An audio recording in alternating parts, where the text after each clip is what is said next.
at the same time, something you were making me think about is like maybe I'd like to hear your thoughts on this, but like maybe we need a prophet, and I don't necessarily mean that in a like a strict like literal like religious way of someone who speaks on behalf of God. I'm thinking of you have a book called Radical Hope, and I have forgotten the author of it. I'll have to look that up. I'll put it down below. But like as one example where his basic argument, he analyzes certain Native American communities. There's a particular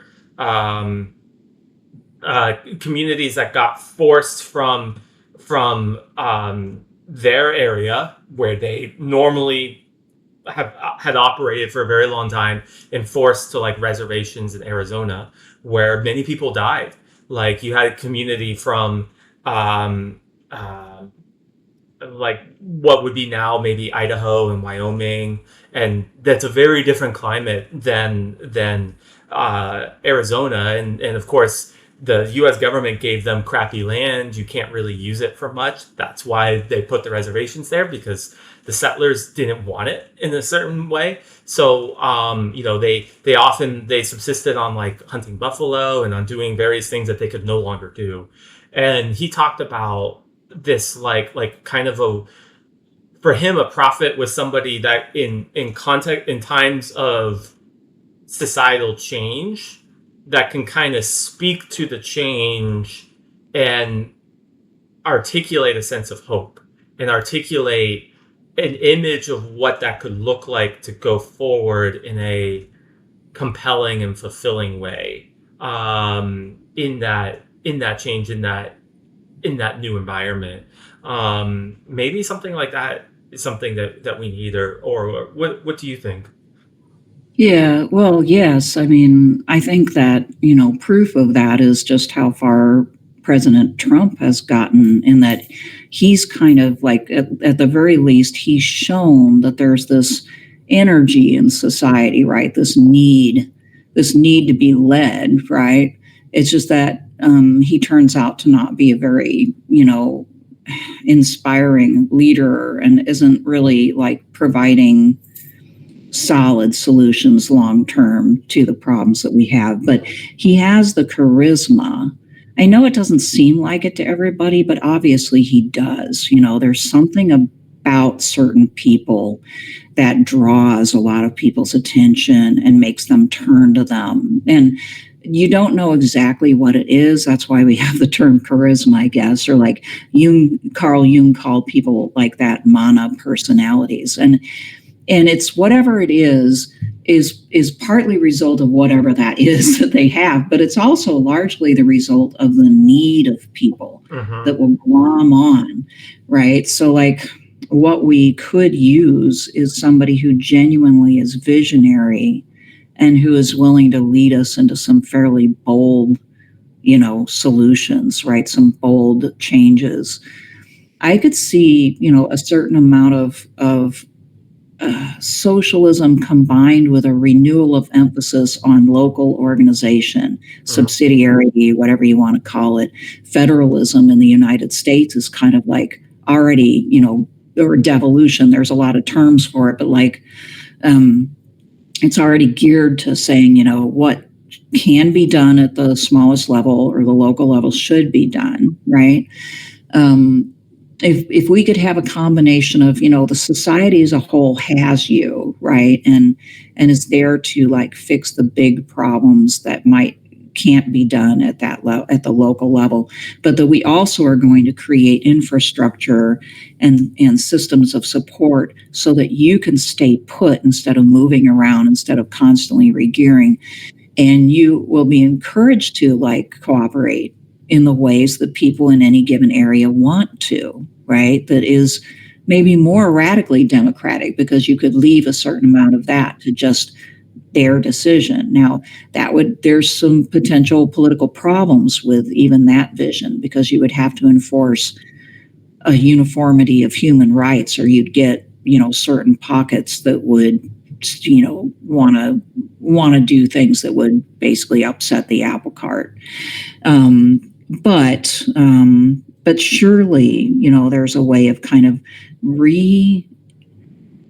reinstituting a more communal spirit in the society. Back in the 30s and 40s, we had it. I write about this in the book because in rural areas, talking to old farmers that, farmed, and many of them lost their land in the 40s and 50s, the stuff that these communities did would be recognized by people today as communal, like communal harvest time. In a sort of tradition, everybody came out and they went from farm to farm and they all fed each other and they all helped each other harvest their crops. And, if somebody down the road, your neighbor, needed something, he'd just come onto your land and take it, right? And then bring it back. And, this was no problem. That level of just trust and cooperation and kind of traditional practices is something that I would like to think we could recreate. It wouldn't look the same. I don't think we're not going to return to the horse and buggy days, and nobody wants to. And that's something that people bring up to criticize this type of proposal. I'm not wanting that, but I am wanting the sense of, okay, I fit in here. I know what to expect.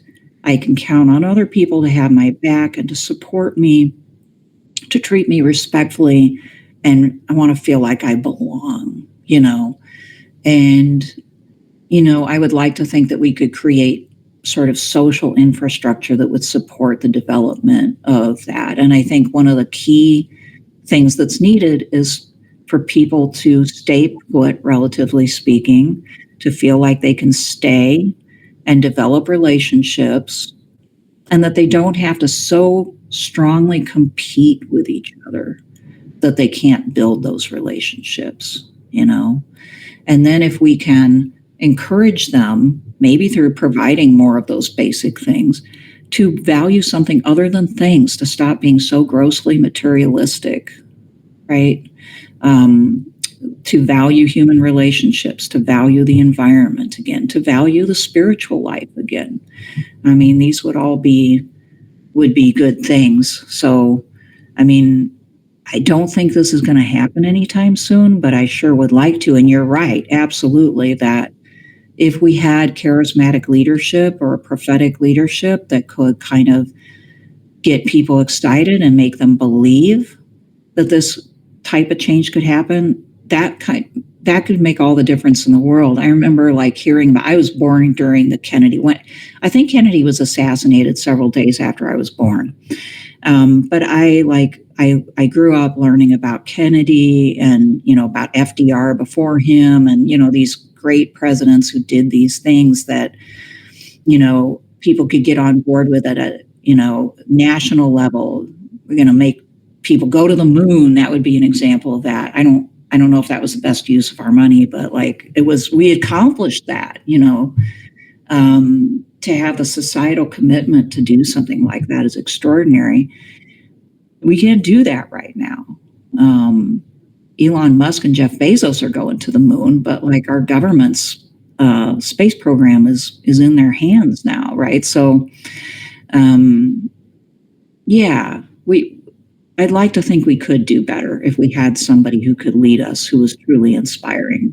But where do they come from, right? Where do we find them? Because another problem we have is there's so many voices competing now. You could have the prophet out there somewhere, and he or she is drowned out in a sea of voices, perhaps. It's harder now.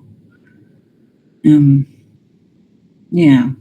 I don't know. Do you have any thoughts on that? Yeah, all of what you're saying makes total sense. So I kind of have two thoughts. One, I'm reminded of something you said a long time ago about demagogues, when you were when the conditions are in a certain way, demagogues come, and you're there's a certain number of people who have that type of sociopathic tendency, and they just kind of get listened to when the moment is such that they can kind of the fans can flame them. And I think that could be the case with profits too. It's often about like the seeds are there. There are people that could become that, but it's a matter of what is the environment, and does the environment cultivate that as a form of thinking, and is that the right, and also is that the right, or what people think is the right thing in the moment. So that's one kind of overall thought. But the other thought I had is, and it will connect back. It'll seem like a totally different direction, but that I do want to be clear, like in me saying like we probably need a profit. That like that might be more of a long-term thing. I think most immediately, maybe as a society, we need to sit in our problem. I think one thing that can happen, and I was talking, the person that the last person I was talking to, we had a long conversation about this at a portion, but people can jump to solutions, or what I'm going to say are quote unquote solutions, and you even see that with people following demagogues. I mean, part of the idea of, we're going to blame immigrants, we're going to blame this group of people, whatever group you before you had a whole list of people. That's jumping to a conclusion, and I think when the problems are complicated, sometimes jumping and saying this is what we're going to do can be one of the worst things, and you need to take time as an individual and as a society to like take stock and to actually sit in the problem, and that it's often, I think, some forms of, this depends on how you define the words, but some forms of optimism and I think pessimism are actually very interconnected. Like as a weird parallel, you have things like bipolar disorder, which tend to connect mania with depression, which seem like total opposite states, but people with that issue go back and forth between those extremes. I think it can be kind of similar of people are rushing to saying this is the solution, and then kind of fanatically devoting themselves to that. They will often do stuff that's not good. Often that's not the solution, because it often takes time to actually think through what's necessary, and that can lead to despair, because they pursue that, and then suddenly they realize, and they maybe even put off thinking this isn't working, of all the problems with it, until everything completely collapses, and then they get into a despair state. And I think the last year, I've seen a lot of that. I've seen, like, you kind of hinted at this, where you're like, I don't see a solution in that. And that might actually be the best place to stay for a while. To go back to my previous point about the like soil, that might be the actual like good soil for like a healthy profit, is to kind of stick in this ambiguity of, we have some serious problems. This is and things are bad. We seem to be kind of falling apart. There are serious problems, and stick in that of the problems and the ambiguity and even the tension of that. And over time, when the time is right, solutions might start to become apparent. I don't know. What are your thoughts? Yeah. Yeah, no, I mean, there's a lot of wisdom there, because when things become pretty apparent that people know what to do. So I think that's probably true. I was thinking of this guy that my podcast partner and I talked to a while ago, Benjamin Studebaker. I don't know if you've ever heard of him. So fun fact, I talked to him. So he will probably be the person that I have immediately posted before your podcast, and he was the person I was when I was just like, I was talking to somebody about a second ago. That was the person, Benjamin Studebaker. Anyways, keep going. Okay. Yeah. So his book, Legitimacy in Liberal Democracies, that's huge. And I can see where you're coming from, knowing that you talked to him. Yeah, like he's pretty convincing, and that we're probably going to be sitting with this for quite a while, right? And you would like to think that kind of the exhaustion of that will eventually, make the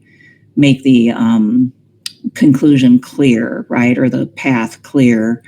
But the disappointing thing is maybe not in my lifetime, for instance, or as a mom, is it going to happen in my son? So like I think the countervailing tendency or pressure is, yeah, but how long do we have to sit? Is my whole life going to be under this? And that's why we get this sort of frantic search for a solution from the individual voters anyway.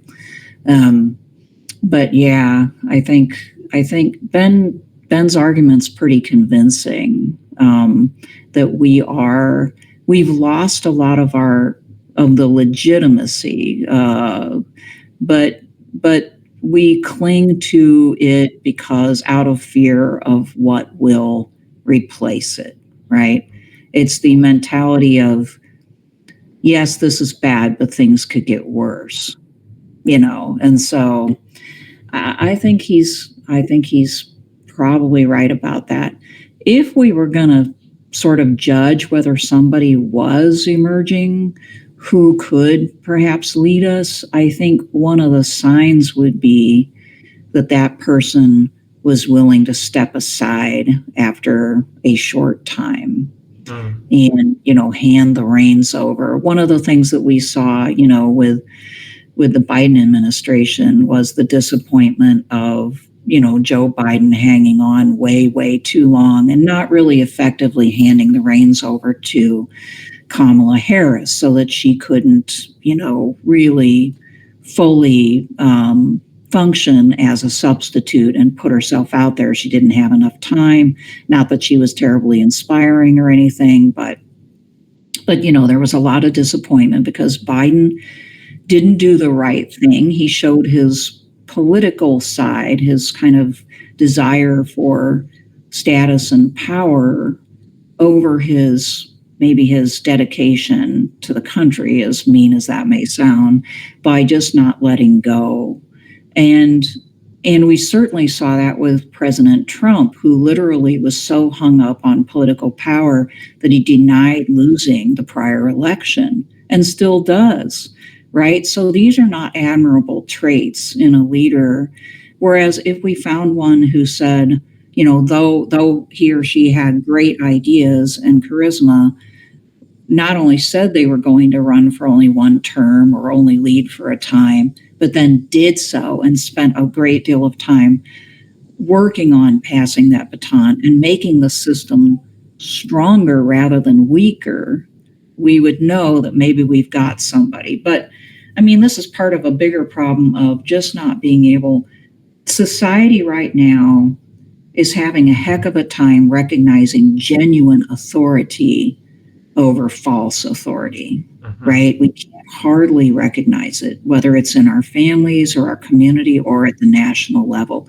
Genuine authority puts the common good first and is not so in love with power and or wealth that it takes advantage and is willing to speak the truth to people even when it's really hard and it risks basically ruining them politically. That's when you've got somebody who genuinely believes in something bigger than themselves. And we can't even recognize those people right now. We're very confused, and I don't know. I think it's, again, we're trained to kind of look at the CEO and the major, Hollywood star and the influencer. And, these people are the people that we admire. And all those people are out for making a buck and gaining power. And so, again, I guess maybe the only cure for the loss of recognizing authority is to thoroughly suffer under false authority, which I think we're going to do. I mean, it just in the ecology sphere. I mean, we're going to see more and more of these natural disasters with a society that's less and less capable of really effectively handling them. And people are they're going to suffer as a result. The insurance industry is backing away from whole states. The federal government is going to they want to end FEMA. FEMA may be kind of a bad bureaucracy in some ways, but ending it is probably not a good idea. We're not really coordinated enough to think about what ought to replace those things. So, like, I think we're looking at harder times ahead, and that maybe that's the only way, though, right? Like, I kind of hope not, Yeah. but yeah. This makes total sense. I mean, I do agree that we're seeing a dearth of effective leadership. And you mentioned multiple spheres like CEOs and celebrities and things, but even specifically in the political side, I think we see a dearth of that. And part of that is also that I think we're in an era where a lot of things are falling apart. A lot of the things that had sustained the United States have proven unsustainable. This is the time when a lot of the well, I don't want to say a certain word, so I'll say when a lot of the poop hits the fan. Yeah. But like, and in that, like, probably some of the leaders are, some of them are stuck in binds, and that is, they're in hard situations because of that, and that part of that isn't their fault as individuals, but also some people seem to be kind of, I mean, this seems common when you look at societies when this happens, that they encounter people who take advantage of it, people who or people who just in the political system, they're not able to be effective, so they learn to keep themselves going by basically touting BS and kind of getting people riled up, and or getting people to just keep voting for them, even though they're not able to make effective change. I am reminded of something that Benjamin said in another book of his. I think the title is like The Chronic Crisis. In one section, he talks about how he gives a type of analysis of social movements. So in his mind, a lot of the major, like, I'll use revelations. I'll use revolutions as an example. Like, they often start with people who, often academics, who analyze the system and are usually in his account, are usually very pessimistic, very like, this whole thing is messed up and there's really no hope. And then in the next stage, there tends to be people who say, we're going to do this, and they have their movement, and they can often be very militant. So the academics we'll say the intellectuals are both very pessimistic, but also very like, okay, they don't necessarily want to take a big stand of like, this is what we should do, because they know that can harm people. Whereas on the militant side, they tend to be more advancing of, we're going to do this, and then that can often devolve into, or they're into more of a practical, okay, we made the change, we established a new government, we did a revolution, now we need to make a new basis for government, and then people sit down and write the Constitution. Actually, I think the U.S. Constitution was probably, by this standards, written during that kind of energy. Recently, you're reading a lot of the Federalist Papers. Maybe some of that thinking more in depth, for some of them at least. But if there's any, like, I don't know if that explains all movements. As an anthropologist, I'd have to think about that, because there's just so many different types. But I think his point was, and I would agree with this, is that the first stage is helpful, and that might actually be more immediately where people are at, of, we need to kind of break down what is wrong before we can really take any effective action. Yeah. And maybe possibly generational change might just have to be a part of that too. Because for a lot of older people, I think that necessarily there's like a limited imagination of what is possible because they have seen a lot of history, and therefore kind of like the bounds of what is possible have been drawn for them. And right now they're in power, like they are largely in power in both politics and in the corporate world. And while generational change doesn't cure everything, I think that maybe it might be easier in the next decade or so as some of our, whatever you want to call it, the gerontocracy kind of falls off. Of course, the new gerontocracy will replace them, but hopefully have a little different perspective because of the difference of experience. So, yeah, I think right now we're probably in that period of just dealing with what is happening, right? What is going on, and how have we gotten to this point? What are the causes, and also just how much do we want to put up with?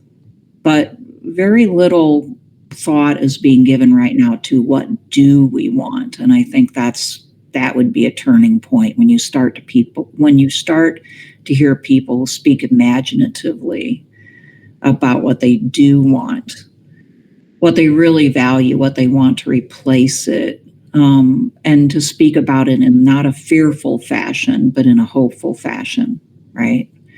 And I don't know exactly when that'll happen, but it's not now. Like this is just something that we're going to have to endure for a while. Though I'm hoping that by the time my son gets to be my age, that we have a different situation. I hope so.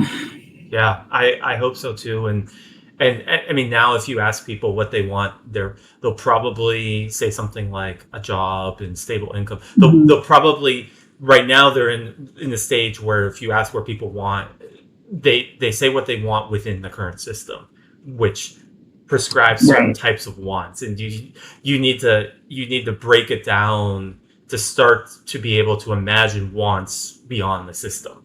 And that does take kind of cutting at the system for a bit. Right. And we've gone through all the, or at least most of the equality movements, kind of what kept people in that visionary mindset for a while was, well, we've got this, but we don't have full equality for, Black people or other minorities, or we don't have equality for women and, LGBTQ people. And we still don't have full equality for any of those, but we've gone through these phases of this is our top priority, is that, we have this liberal equalitarian dream, right?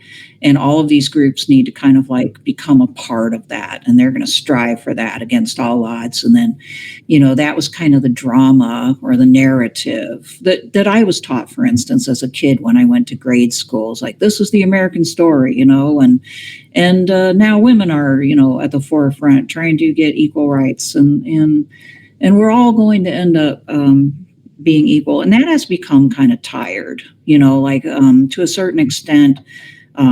People still haven't achieved full equality, but there's a growing question as to whether that's even a good goal or like the most important goal, or whether we've kind of missed a lot of other goals because we've been so busy thinking about that. Because it really amounts to like equality within a system that is pretty exploitative and not all that fulfilling, right? So hopefully, again, people will begin to think, to detach themselves. I think they are detaching themselves from those narratives a bit. I know I did. I was not, I don't know. I don't think I was of the generation, my mom was, but I wasn't of the generation that was foremost thinking about the desire for women to become absolute equals of men. And I think that made it easier for me to see the ways in which men and women are both kind of exploited. At least in the latter half of my career, I could kind of step back and say, yeah, I don't know if wanting to be, the male ideal should be the be all and end all of my existence. But that was definitely what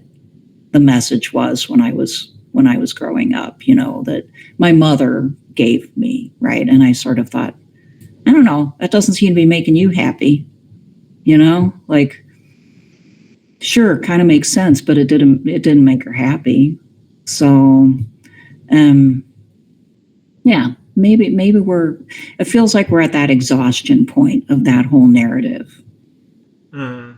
You never know. Yeah, I mean that particularly reminds me of this might have been maybe 2 or 3 years ago, but there was a period when on the streaming services, like there were many popular shows that featured like female CEOs or like prominent female businesswomen that were antagonists and were kind of secretly evil or turned out to have significant downsides to them, and but they often touted a like equality, helping women and bettering women, and then it was often shown that in the context of the show, that they were, as like business leaders, were basically secretly like advancing themselves to the detriment of the rest of women. And this kind of reminds me of that, of like, well, you can be the CEO, but it doesn't necessarily mean that, like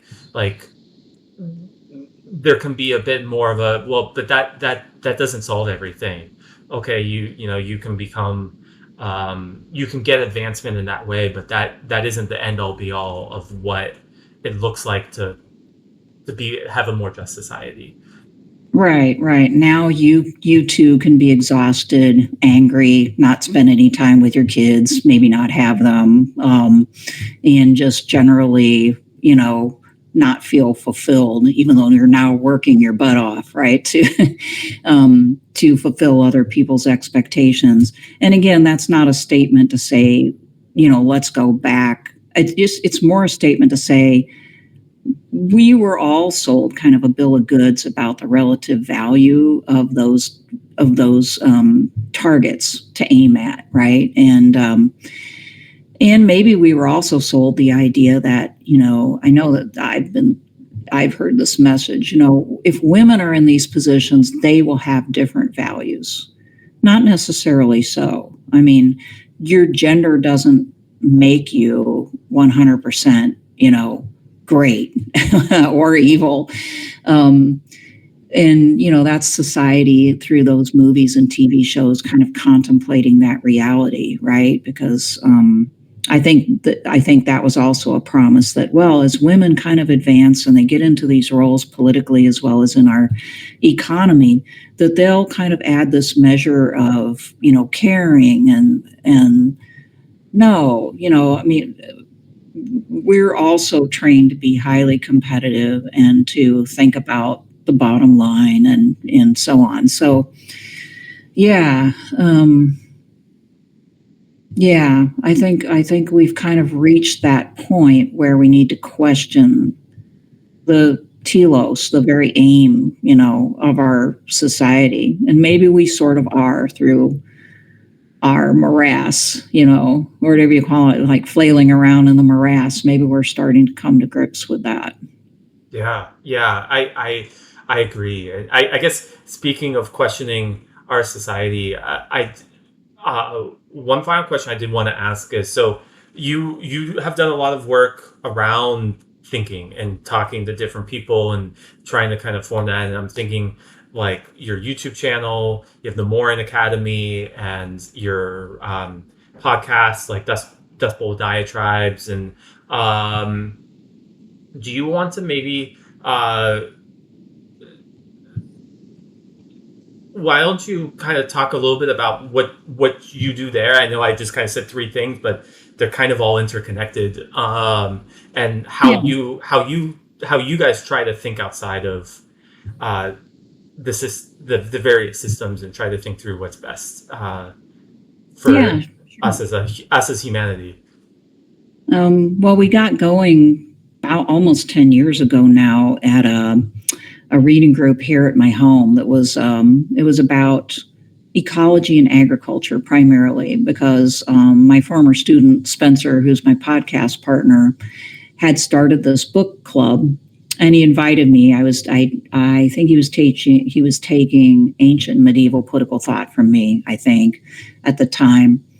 And so I went and we read Wendell Berry, and it kind of opened my eyes to the political dimension of agriculture. I'd spent a lot of my life. I'm an avid gardener. My dad taught me to grow things, so I've always been into like growing things from the ground, but I had never really thought about our agricultural system until then. And I didn't realize the political implications of it until I read Wendell Berry. And so that intrigued me, and I stayed with that reading group. I invited them to my house, and we had this institution that drew in several other people in a very lively conversation that happened every week around a dinner table for years. And then even when people had to move away, they would Zoom in.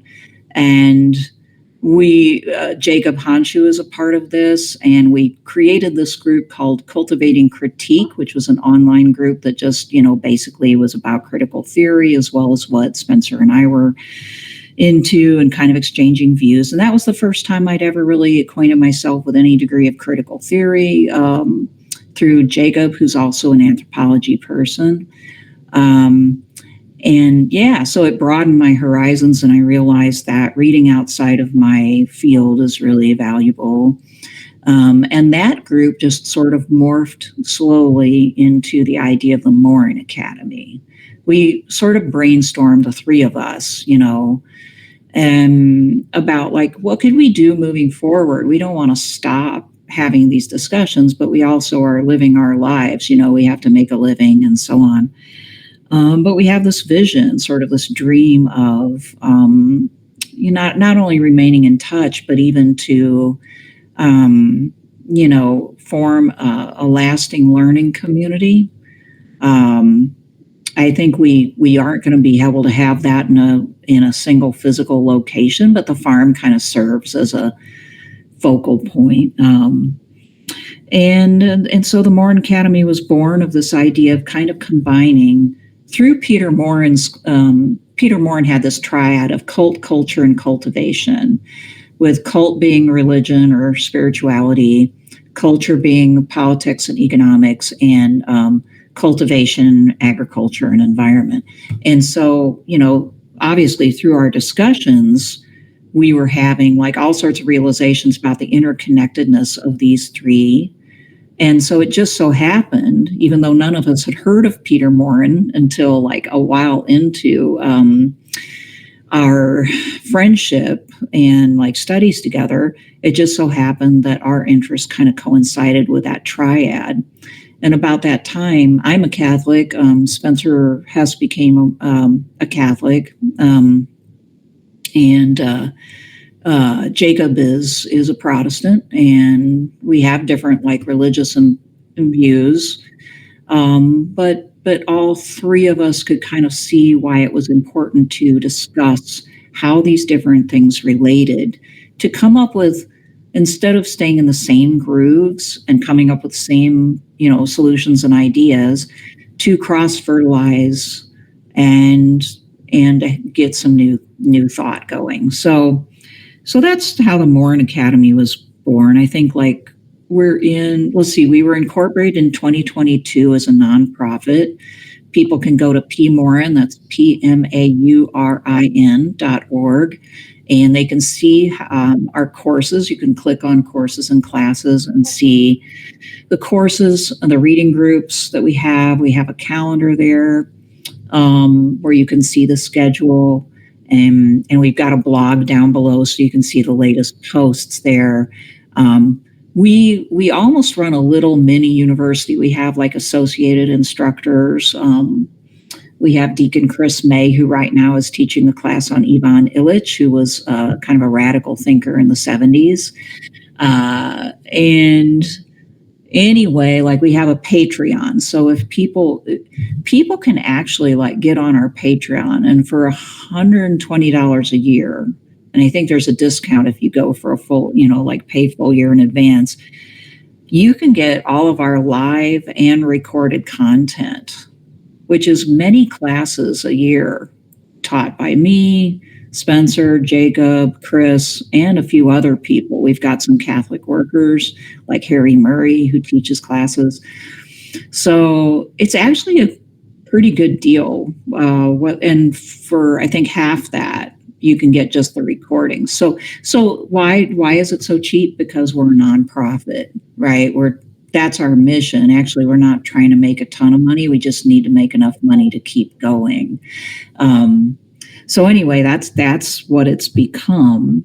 I wish that we all lived closer together. I'm within two hours of the farm in Kansas City, so that's good, and I get to see them. Jacob is up north. He's quite a ways away, so we don't see him as much, but we stay in touch through the academy, and I don't know, it's good. And we emphasize the importance of not just talking, right? Even though we do our share of talking, but it's no good if you don't actually do something, right? And so the farm for us kind of serves as that point of praxis, and we try to carry that on in our personal lives too. So even here, I mean, the fact that this all exists has changed my life in a lot of really practical ways that have made my life better. So I don't know. That's a short explanation of how we got here. But it all happened kind of organically, right? It was just like, one thing led to another and then another. And finally we're here. And who knows what'll happen next. But we've been together for now 3 years as a nonprofit organization. And like you said, we have Decibel Diatribes podcast. I've got Political Philosophy YouTube and podcast. And then Spencer sometimes does a theology-related podcast called Midnight Sun. I believe that's what it's called. Yes. And, so it's probably not going to be as regular, but when he finds somebody interesting, he's going to interview them about, it's more or less circling around communio or ressourcement theology. Which is kind of getting back to the original Christianity idea and just like what thinking about the Catholic Church and it's the reality of it, what it really is. And so we're doing all that. And I would just encourage people, if you're sort of in this zone of interest, to, think about checking us out. We might be for you.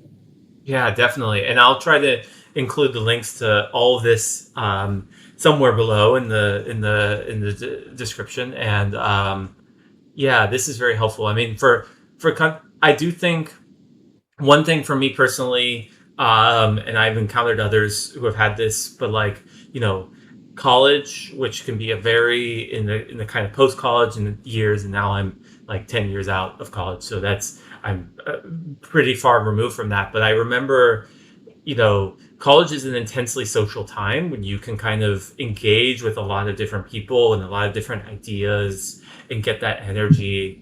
And I do remember kind of in the young adult years after college having a distinct feeling of like, I wish there was more space to just kind of talk about ideas and kind of interface with people about just the various things and kind of bounce ideas and kind of form that type of community where you can kind of reflect and think about different things and maybe learn different ideas you might not have thought about and use that to kind of reflect going forward. And I've seen, some people are not quite as nerdy to be interested in that, but there's many of us that I think have very much missed that in young adulthood, and maybe in particular.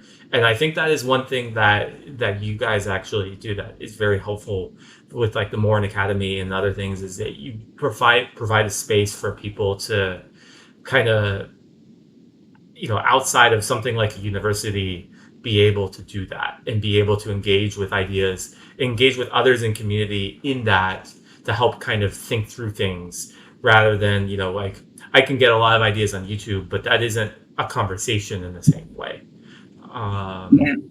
Yeah, exactly. That's our aim, is to get people together from all different walks of life, right? That have in common, a sense of curiosity and yes, learning together, because you're absolutely right. There's a big difference between, it's good to watch the YouTube video and to get basic information. That's why I put them out there. But in order to really learn and grow, you do need to have conversations with other people.